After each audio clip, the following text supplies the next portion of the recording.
ನಮಸ್ತೆ. ಓದ್ತಾ ಇರುವಂತಹ ಪುಸ್ತಕದ ಹೆಸರು ಮ್ಯಾನೇಜ್ಮೆಂಟ್ ಭಗವದ್ಗೀತೆ. ಬರ್ದಿರೋದು ಮಹಾಬಲ ಸೀತಾಳಭಾವಿ. ಇದು ಕೃಷ್ಣನ ಯಶಸ್ಸಿನ ಸೂತ್ರಗಳು. ಹೊಸ ಚಾಪ್ಟರ್ನ ಹೆಸರು ಸಖತ್ತಾಗಿದೆ. ಅಲ್ಲಿ ಚಾಪ್ಟರ್ ನಂಗೆ ತುಂಬಾ ಇಷ್ಟ ಆಯ್ತು. ಅದೇನಂದ್ರೆ, ಊರಿಗೆ ರಾಜನಾದರೂ ಗೆಳೆಯನಿಗೆ ಗೆಳೆಯ. ಅಫ್ಕೋರ್ಸ್ ನಿಮ್ಗೆ ಗೊತ್ತಿರ್ಬೋದು ಇದು ಯಾರ ಸ್ಟೋರಿ ಅಂದ್ರೆ ಕೃಷ್ಣ ಮತ್ತೆ ಸುಧಾಮನ ಕತೆ. ಸೊ ಪೂರ್ತಿ ಇನ್ ಡೀಟೇಲ್ ನಾನು ಹೇಳಲ್ಲ, ಬಟ್ ಹೇಳ್ತೀನಿ ನೋಡಿ. ಕಾಶಿಯಲ್ಲಿದ್ದ ಗುರು ಸಾಂದೀಪನಿಯ ಆಶ್ರಮದಲ್ಲಿ ಕೃಷ್ಣ ಹಾಗೂ ಸುಧಾಮ ಒಟ್ಟಿಗೆ ವಿದ್ಯಾಭ್ಯಾಸ ಮಾಡಿದವರು. ಅವರು ಬಾಲ್ಯ ಸ್ನೇಹಿತರು. ಕೃಷ್ಣ ದ್ವಾರಕೆಯ ರಾಜಕುಮಾರ, ಸುಧಾಮ ಅಪ್ಪಟ ಬಡವ. ವಿದ್ಯಾಭ್ಯಾಸ ಮುಗಿದ ಮೇಲೆ ಅವರಿಬ್ಬರು ಬೇರೆಯಾಗಿ ತಮ್ಮ ತಮ್ಮ ಕೆಲಸಗಳಿಗೆ ಹೊರಟು ಹೋದ್ರು. ಕೃಷ್ಣ ದ್ವಾರಕೆಯ ರಾಜನಾದ. ಬಡ ಬ್ರಾಹ್ಮಣ ಸುಧಾಮ ಹೇಗೋ ಹೆಂಡತಿ ಮಕ್ಕಳು ಹೊರೆಯುತ್ತಾ ಕಷ್ಟದಲ್ಲಿ ಜೀವನ ಸಾಗಿಸ್ತಾ ಇದ್ದ. ಒಂದಿನ ಅವನಿಗೆ ಕೃಷ್ಣನ ನೆನಪಾಯ್ತು. ನೋಡಲೇಬೇಕೆಂದು ದ್ವಾರಕೆಗೆ ಬಂದ.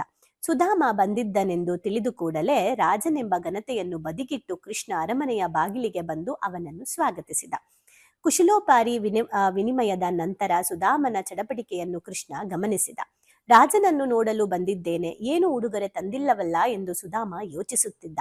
ಕೃಷ್ಣನಿಗೆ ಬಾಲ್ಯದ ನೆನಪಾಯ್ತು. ಆಶ್ರಮದಲ್ಲಿ ಅವರಿಬ್ಬರು ಅವಲಕ್ಕಿಯನ್ನು ಹಂಚಿಕೊಂಡು ತಿನ್ನುತ್ತಿದ್ದರು. ಸುಧಾಮ ಚೀಲದಲ್ಲಿರುವ ಅವಲಕ್ಕಿ ಕೊಡುವುದನ್ನು ಮರೆತೆಯಾ ಎಂದು ಕೃಷ್ಣ ಕೇಳಿದ. ಸುಧಾಮ ಖುಷಿಯಿಂದ ತೆಗೆದುಕೊಟ್ಟ. ಕೃಷ್ಣ ಸಂತೃಪ್ತಿಯಿಂದ ಒಣ ಅವಲಕ್ಕಿಯನ್ನು ತಿಂದಿದ್ದನ್ನು ನೋಡಿ ಸುಧಾಮನ ಕಣ್ಣಂಚಲ್ಲಿ ನೀರು ಬಂತು. ಕೃಷ್ಣನಿಗೆ ಸ್ನೇಹದ ಮಹತ್ವ ಗೊತ್ತಿತ್ತು. ಸುಧಾಮನ ವಿಷಯದಲ್ಲಷ್ಟೇ ಅಲ್ಲ, ಅರ್ಜುನನನ್ನು ಸೇರಿದಂತೆ ಎಲ್ಲಾ ಸ್ನೇಹಿತರ ವಿಷಯದಲ್ಲೂ ಅವನು ಬಹಳ ಉದಾರಿಯಾಗಿದ್ದ. ಹಿಂದೊಮ್ಮೆ ಕೃಷ್ಣ ಅರ್ಜುನರ ಸಾಹಸಕ್ಕೆ ಮೆಚ್ಚಿ ಇಂದ್ರ ಪ್ರತ್ಯಕ್ಷನಾಗಿ ಒಂದು ವರ ಕೇಳುವಂತೆ ಕೃಷ್ಣನಿಗೆ ಹೇಳಿದ್ದ. ಆಗ ಕೃಷ್ಣ ಕೇಳಿದ್ದ, ಜನ್ಮ ಜನ್ಮಾಂತರದಲ್ಲೂ ನನ್ನ ಹಾಗೂ ಅರ್ಜುನನ ಗೆಳೆತನ ಹೀಗೇ ಇರಲಿ. ರಿಲೇಶನ್ಶಿಪ್ ಮ್ಯಾನೇಜ್ಮೆಂಟ್ ಎಂಬುದು ಕೂಡ ನಿರ್ವಹಣಾ ಶಾಸ್ತ್ರದ ಮುಖ್ಯ ಅಂಗಗಳಲ್ಲಿ ಒಂದು. ಸಂಬಂಧಗಳನ್ನು ಹೇಗೆ ಕಾಪಾಡಿಕೊಳ್ಳಬೇಕು ಎಂಬುದನ್ನು ಕೃಷ್ಣನಿಂದಲೂ ನಾವು ಕಲಿಯಬಹುದು. ಕಾರ್ಪೊರೇಟ್ಗಳಲ್ಲಿ ಎಲ್ಲವೂ ದುಡ್ಡಿನ ಮೇಲೆ ನಿಂತಿರುವುದಿಲ್ಲ. ಅಲ್ಲೂ ಸಂಬಂಧಗಳಿಗೆ ಬೆಲೆ ಇರುತ್ತದೆ ಮತ್ತು ಅವು ಸಾಕಷ್ಟು ಕೆಲಸಗಳನ್ನು ಮಾಡಿಕೊಡುತ್ತವೆ. ಅಧಿಕಾರದಲ್ಲಿರುವವರ ಜೊತೆಗಿನ ಗೆಳೆತನದಿಂದ ಉದ್ಯಮಿಗಳು ಹೇಗೆಲ್ಲ ಲಾಭ ಮಾಡಿಕೊಳ್ಳುತ್ತಾರೆಂಬುದನ್ನು ಗಮನಿಸಿ. ಆದರೆ ಈ ಗೆಳೆತನ ಕೇವಲ ಅಧಿಕಾರ ಹಾಗೂ ಲಾಭಕ್ಕಷ್ಟೇ ಸೀಮಿತವಾದರೆ ದೀರ್ಘಕಾಲ ಉಳಿಯೋದಿಲ್ಲ. ಏಕೆಂದ್ರೆ ಅಧಿಕಾರವು ಶಾಶ್ವತವಲ್ಲ, ಉದ್ಯಮವು ಲಾಭವೂ ಶಾಶ್ವತ ಅಲ್ಲ. ಉತ್ತರ ಪ್ರದೇಶದಲ್ಲಿ ಅಮರ್ ಸಿಂಗ್ ಪ್ರಭಾವಿ ರಾಜಕೀಯ ನಾಯಕರಾಗಿದ್ದವರು. ಅವರು ಸಮಾಜವಾದಿ ಪಾರ್ಟಿಯಲ್ಲಿ ಪ್ರಮುಖ ಸ್ಥಾನದಲ್ಲಿದ್ದಷ್ಟು ದಿನ ಬಾಲಿವುಡ್ನ ಪ್ರಸಿದ್ಧ ನಟ ಅಮಿತಾಬ್ ಬಚ್ಚನ್ ಅವರಿಗೆ ಹತ್ತಿರದ ಸ್ನೇಹಿತರಾಗಿದ್ರು. ಅಮರ್ ಸಿಂಗ್ ಅಧಿಕಾರ ಕಳೆದುಕೊಂಡು ಸಮಾಜವಾದಿ ಪಾರ್ಟಿಯಿಂದಲೇ ಉಚ್ಚಾಟನೆಗೊಂಡ ನಂತರ ಅಮಿತಾಬ್ ಬಚ್ಚನ್ ದೂರವಾಗಿ ಬಿಟ್ರು. ಆದರೆ ಉದ್ಯಮಿ ಅನಿಲ್ ಅಂಬಾನಿ, ಅಮರ್ ಸಿಂಗ್ ಯಾವತ್ತೂ ಆಪ್ತ ಸ್ನೇಹಿತರು. ಅವರು ಸಮಾಜವಾದಿ ಪಾರ್ಟಿಯಲ್ಲಿದ್ದಾಗಲೂ ಅಲ್ಲಿಂದ ಉಚ್ಚಾಟನೆಗೊಂಡ ನಂತರವೂ ಅವರ ಸಂಬಂಧ ಹಾಗೇ ಇತ್ತು. ಓವರ್ ಆಲ್ ಈ ಕಥೆಯಲ್ಲಿ ನಾವು ತಿಳ್ಕೊಬೇಕಾಗಿರೋದೇನು ಗೊತ್ತಾ, ಒಬ್ರು ಪ್ರಸಿದ್ಧ ವ್ಯಕ್ತಿ ಕೂಡ ಅವರ ಫ್ರೆಂಡ್ ಅಧಿಕಾರ ಹೋಯ್ತು ಅಂದ ತಕ್ಷಣ ಆ ಫ್ರೆಂಡನ್ನೇ ಬಿಟ್ಬಿಟ್ರು ಅಲ್ವಾ. ಆದ್ರೆ ಕೃಷ್ಣ ಯಾವತ್ತೂ ಹಂಗ್ ಮಾಡಿಲ್ಲ. ಈಗ ನಾವು ನಮ್ಮ ಜೀವನದಲ್ಲಿ ಇವತ್ತು ನೀವು ಯೋಚನೆ ಮಾಡಿ, ಇವತ್ತು ನಾವು ನಮ್ಮ ಲೈಫಲ್ಲಿ ಎಲ್ಲೆಲ್ಲಿದ್ದೀವಿ ಅಂತ, ಏನೋ ಒಂದು ಹಂತದಲ್ಲಿದ್ದೀವಿ ಅಂತ ಅನ್ಕೊಳ್ಳಿ. ಎಷ್ಟು ಜನ ಸ್ನೇಹಿತರು ನಮ್ಮ ಜೊತೆಗೆ ಇವತ್ತು ನಾವು ಈ ಲೈಫ್ನ ಪಡೆಯೋದಕ್ಕೆ ಎಷ್ಟು ಜನರ ಸ್ನೇಹಿತರ ಒಂದು ಕೊಡುಗೆ ಇರ್ಬೋದು. ಯಾವ್ಯಾವ ಸಮಯದಲ್ಲಿ ನಮ್ಮ ಫ್ರೆಂಡ್ಸ್ಗಳು ನಮಗೆ ಹೆಲ್ಪ್ ಮಾಡಿರ್ಬೋದು. ನಮ್ಮ ಚೈಲ್ಡ್ಹುಡ್ ಲೈಫಲ್ಲಿ ನಡೆದಂಥ ಕೆಲವು ಘಟನೆಗಳು, ಮಾಡಿದಂಥ ಮೋಟಿವೇಶನ್, ತೋರಿಸಿದಂಥ ಪ್ರೀತಿ, ಕೊಟ್ಟಂಥ ಸಮಯ ನಮ್ಮನ್ನ ಎಷ್ಟು ಹೀಲ್ ಮಾಡಿರ್ಬೋದು. ಇವತ್ತಿಗೂ ಕೂಡ ನಮ್ಮ ಚೈಲ್ಡ್ಹುಡ್ ಫೋಟೋಸ್ಗಳನ್ನ ನೋಡ್ಕೊಂಡಾಗ, ಸ್ಕೂಲ್ ಫೋಟೋಸ್ಗಳನ್ನ ನೋಡ್ಕೊಂಡಾಗ ನಮ್ಮಲ್ಲಿ ಹೊಸ ಚೈತನ್ಯ ಹೇಗೆ ಬರುತ್ತೆ ಅಂದ್ರೆ, ಯಾರ್ಯಾರು ಇವತ್ತಿಗೂ ಕೂಡ ನಿಮ್ಮ ಚೈಲ್ಡ್ಹುಡ್ ಫ್ರೆಂಡ್ಸ್ನ ಕಾಂಟ್ಯಾಕ್ಟಲ್ಲಿ ಇಟ್ಕೊಂಡಿದ್ದೀರಾ ಯೋಚನೆ ಮಾಡಿ. ನೀವು ಎಷ್ಟೇ ಎತ್ತರಕ್ಕೆ ಬೆಳೆದ್ರೂ ಕೂಡ ನಿಮ್ಮ ಸ್ನೇಹಿತರ ಜೊತೆ ಸ್ನೇಹಿತರಾಗಿ ಇರಿ. ಆ್ಯಂಡ್ ಇದು ತುಂಬ ಇಂಪಾರ್ಟೆಂಟ್.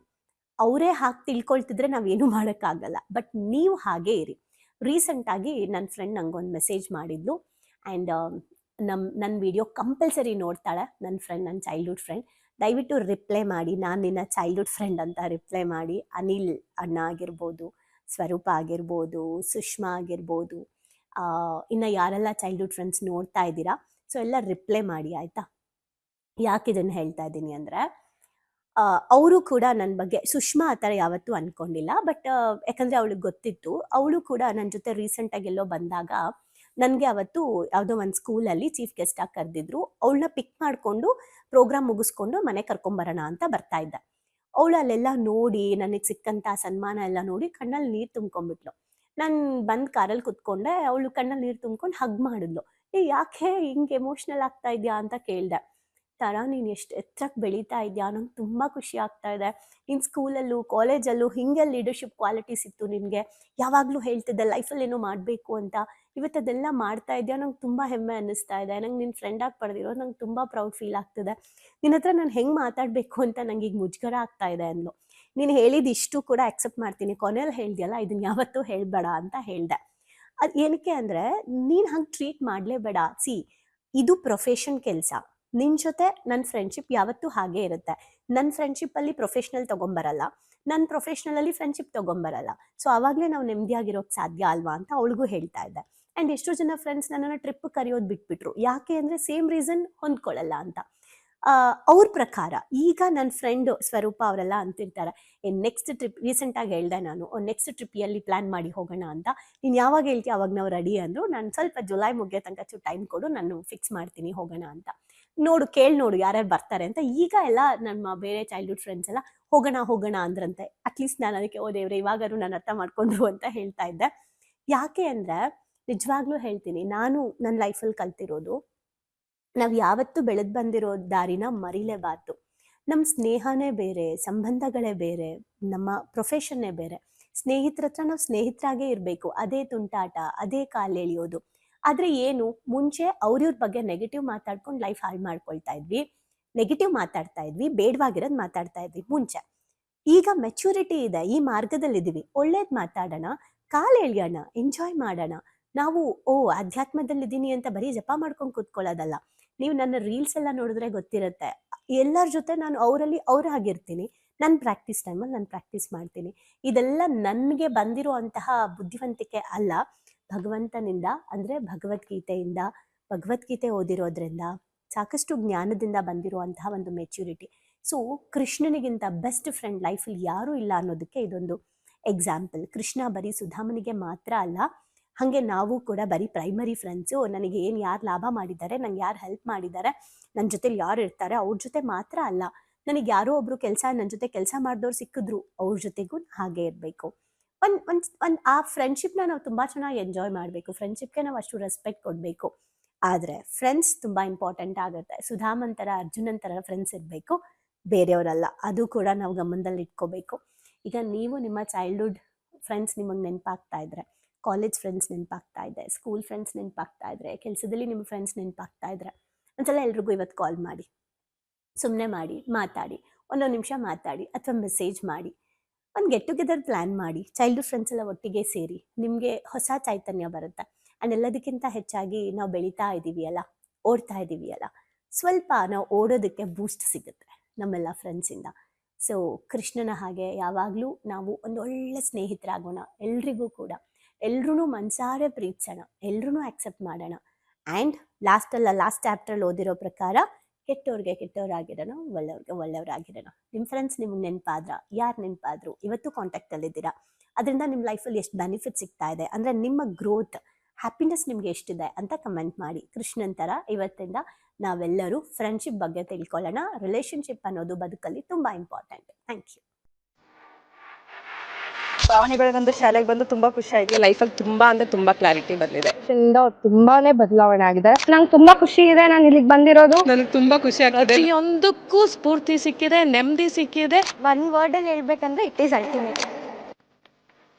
ಲೈಫ್ ತುಂಬ ಕಾಂಪ್ಲಿಕೇಟ್ ಅಂದ್ಕೊಂಡಿದ್ದೆ, ಬಟ್ ಈ ಕ್ಲಾಸಿಗೆ ಸೇರಿದ್ಮೇಲೆ ತುಂಬ ಈಸಿಯಾಗಿ ಅರ್ಥಪೂರ್ಣವಾಗಿ ಹೇಗೆ ಜೀವಿಸ್ಬೇಕು ಅನ್ನೋದು ಗೊತ್ತಾಯ್ತು.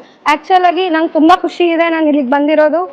ಈ ಒಂದು ವರ್ಕ್ಶಾಪ್ ಬಂದಿರೋ ಉದ್ದೇಶ ಅಂದರೆ ತಾರಾ ಮೇಡಮು ಏನೇ ಕೊಟ್ಟರು ಒಂದು ಅದ್ಭುತವಾಗಿ ಸ್ಪೆಷಲ್ ಆಗಿ ಕೊಡ್ತಾರೆ ಅನ್ನೋ ನಂಬಿಕೆ ಇದೆ. ಈ ಒಂದು ವರ್ಕ್ಶಾಪಲ್ಲಿ ಇನ್ನೂ ಅದ್ಭುತವಾಗಿ ಸಿಗ್ತದೆ ಅಂತ ನಂಬ್ಕೊಂಡು ಬಂದಿದ್ದೀನಿ. ಖಂಡಿತ ಆಗುತ್ತೆ.